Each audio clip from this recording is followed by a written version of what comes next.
Erin Kennedy here today with Evan Niu. We're doing Tech Teardown for Friday, March 21st. Earlier this week, Google officially announced a new version of Android that will be specifically tailored for smartwatches, calling it Android Wear.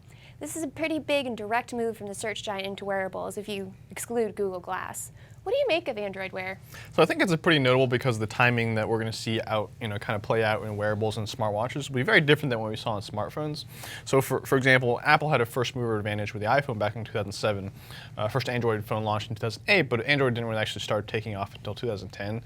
So I think that Apple really had basically a 3-year head start to grow its platform and developer base.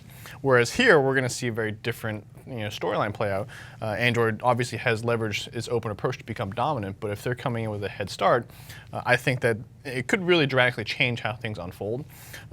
So we've already seen a lot of OEMs kind of launching these Android-based smartwatches like Samsung's Galaxy Gear, for example. But this time, Google coming out with Android Wear, it's a big move because that's directly on the OS level. It's going to standardize the approach to really kind of allow developers to target the platform much better. So as you mentioned, investors are widely expecting Apple to launch some kind of smartwatch this year. Tim Cook has continuously promised to enter new product categories and all that stuff, so we're pretty sure that's coming. But how do you think Android Wear might affect presumed iWatch's prospects? So outside of that first mover advantage thing that kind of hurts, I was thinking about another qualitative approach to this thing, this whole idea of smartwatches, because Apple, since they focus their product line on a very limited number of models, right now with phones and computers, you go to a coffee shop, a lot of times you'll see someone with like the exact same phone and computer as everyone else there. Mm-hmm. But with watches that are kind of inherently much more of a style fashion item.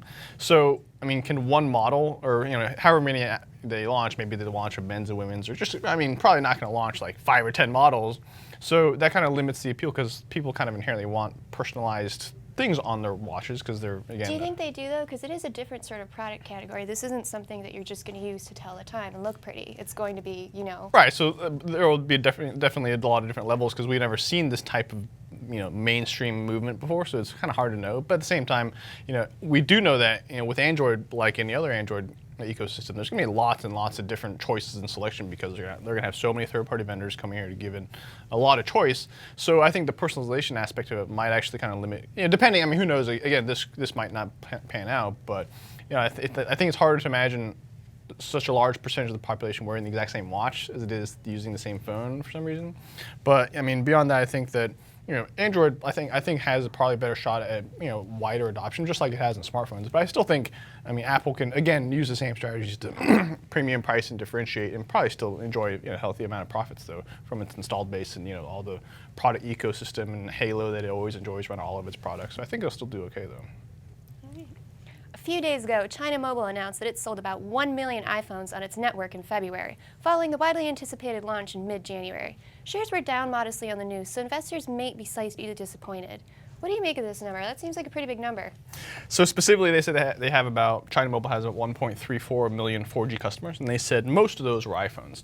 So 1 million, I think, is a pretty decent figure for the first full month. And it's before the launch. It's been really hard to kind of gauge this opportunity because analyst estimates had ranged anywhere from like 15 to 30 million units in the first year, which is like a huge range. It's a double, from low end to high end is like a double, so it's really hard to know. That's kind of been one of the challenging things because, although we know China Mobile has 776 million people, we know that entire number isn't going to be the addressable market necessarily.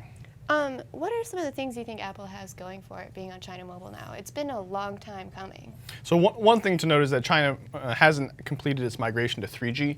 On China Mobile, China Mobile has 3G penetration of under 30% right now, but they're already starting this transition to 4G. But if most of the phones that are being sold, most of the 4G phones are iPhones, I think that gives Apple a little bit of, that's good news for Apple because not only are they getting a pretty good chunk of, it's 1 month a day, so it's very limited sample size. But at the same time, if they're kind of going to have a pretty strong hold on the transition to 4G, that's good news. But more importantly, I think it's also if users want to use iPhones on the 4G networks, that justifies the subsidies that the carriers pay to Apple because the carriers can obviously go ahead and make that up in data fees. And a lot of people have considered the iPhone more or less like a salesman of data, because iPhone basically just sells data for the carriers. And to this extent, if Apple can keep doing this really well on the 4G network, that's definitely a good thing. Right now, the transition to 4G is only going to accelerate. Right now, China Mobile is only in about 18 markets with its 4G network, so I think that's also a big opportunity to as that footprint grows. So you mentioned a lot of opportunities, but do you think there's any major challenges Apple's facing here? I think they'll continue to see the same kind of price competition that we're seeing from Android on the low end. And right now, China Mobile is definitely increasing the use of subsidies, but it's still not like as dominant as it is in somewhere like the U.S. So, to the extent that there's not subsidies, there's always going to be those affordability concerns. But, again, then we come back to the whole, are they going to start subsidizing more because the carriers think it's worth it to, take these effectively marketing costs? But I think that, with any network rollout, it's going to be kind of slow, and there might be some performance hits, challenges along the way as they're kind of rolling it out. So it's going to take a little bit of time until you can actually get to the where you're seeing meaningful volumes from specifically on China Mobile. I mean, there's a lot of people on there, but it's going to take a little while. Investors have long speculated over Microsoft Office for iPad. A new report suggests that the software giant will at long last launch Office for iPad as early as next week. People have talked about this forever. Do you think it's really happening? I think so. I mean, so March 27th is the day to kind of circle on your calendar as far as what's being reported out there. So next Thursday. Right. So Microsoft News, CEO Satya Nadella, I think he's reportedly going to be hosting an event in San Francisco. It will be actually his first main, big press event launch since becoming CEO. And they've obviously already launched Office for iPhone, but obviously no one actually does productive stuff on their phones as far as like documents and spreadsheets. You're not making a PowerPoint on your smartphone. Right. I mean, it doesn't happen. I mean, this has been a long time coming, but I think it's also pretty clear to me, in my opinion, that Steve Ballmer's decision was to kind of specifically strategically withhold Office from the iPad because he wanted to use it as a point of differentiation in the tablet competition to try to boost sales of Surface, of Windows tablets. And unfortunately for Ballmer, people were still buying lots of iPads despite not having Office, and there's also plenty of alternatives that are fully support Office formats. So I mean, it's about time that they finally did this, and I think it is partially because of the CEO transition. So this looks like a strategic shift under the new CEO, Nadella. Do you like this move? I definitely do. I mean, Nadella's focus has always been on the cloud, and I think he's willing to make more, bolder moves than Ballmer was in order to kind of expand Microsoft's presence in mobile, which they've obviously been lacking for many years. But he's also historically been more open to supporting rival platforms in certain instances when it makes business sense that can actually, benefit the company financially. So just as an example, when he was heading up the Cloud and Enterprise unit, he allowed Linux to run on the Microsoft Azure servers, which Linux is obviously a competing operating system, and Ballmer hated Linux. So it's like you wouldn't imagine Ballmer would make a move like that because he just hates anything other than Windows. But where Nadella's difference is he's like, wait, we can actually make this work for us if we can just open up philosophically to using this other platform. So I think it's kind of a similar thinking process here with Office on the iPad. 'Cause it's like, especially when you talk about PC sales, or you keep elongating, getting longer, and 1 year of Office 365 revenue is greater than what Microsoft usually gets on a Windows license, and the Windows license probably has to last you 5 years before that PC is being replaced. So I think that to the extent that iPads are cannibalizing PCs, which is certainly happening to some degree, it makes sense to go after those people, especially since the iPad is so popular in the enterprise. There's a lot of mutual enterprise customers that want the iPad and want Office. Microsoft needs to step up and meet that demand. So far, Sony's PlayStation 4 has been outselling Microsoft's Xbox One. Sony now says that the PS4s might remain scarce until summer. What's going on here? So the Sony executives are saying that demand continues to really far outstrip supply here, and they don't expect to approach demand balance until the early summer. Now, Sony has said that they have sold about 6 million units of the PS4 so far, whereas Microsoft has declined to kind of give new numbers, since the last time they gave numbers was around 3 million back in January. Why aren't they giving numbers? Do you think they're hiding something? That's exactly what why won't you tell us? That's kind of what the conclusion that everyone's jumping to, because you would think assume the numbers are bad. If they were like 10 million. Because if they were good, they'd be shouting it from the rooftops. Right. Yeah. So, I mean, the implication is that they're selling less than Sony, but I'm sure they're still doing pretty well. I do think that they did do better in February, according to third-party numbers from NPD, in part because I think a lot of people were buying the Xbox One in anticipation of the Titanfall launch in March.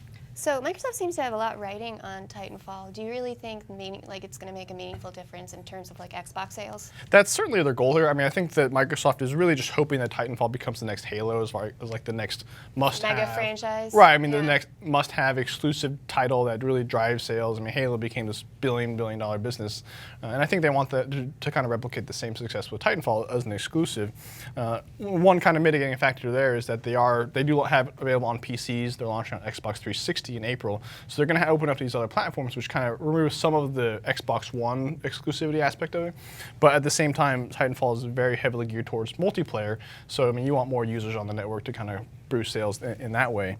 Yesterday, a Microsoft executive also did mention that Titanfall is beginning to drive sales. They're seeing sell-through for hardware double in markets like the UK, so they're definitely seeing some upside from it. So Sony just unveiled a virtual reality headset prototype. And the news is that Microsoft is reportedly also working on one for the Xbox One. Do you think this is a meaningful game changer, these new headsets? Do you think this is where the market's going? I think it's possible. I mean, there's been a lot of buzz around Oculus Rift over the past year or so, which is just one of those really hyped up virtual reality headsets that hasn't gone on sale yet, but people have been all over just very interested in it. So I think that there's definitely some interest, and it shows that these 3D virtual reality handsets, there have been a lot of attempts in the past for companies trying these like headsets, and they've all failed. But I think that there's a lot of things that you have to do right to execute on making this happen in terms of like, including like games and actual hardware. And there's a lot of pieces that have to come together. Maybe they just haven't lined up in the past, but I think it's possible, but I think it's too early to call. All right. That's all for today on Tech Teardown. For Evan Niu, I'm Erin Kennedy, and we'll see you next time.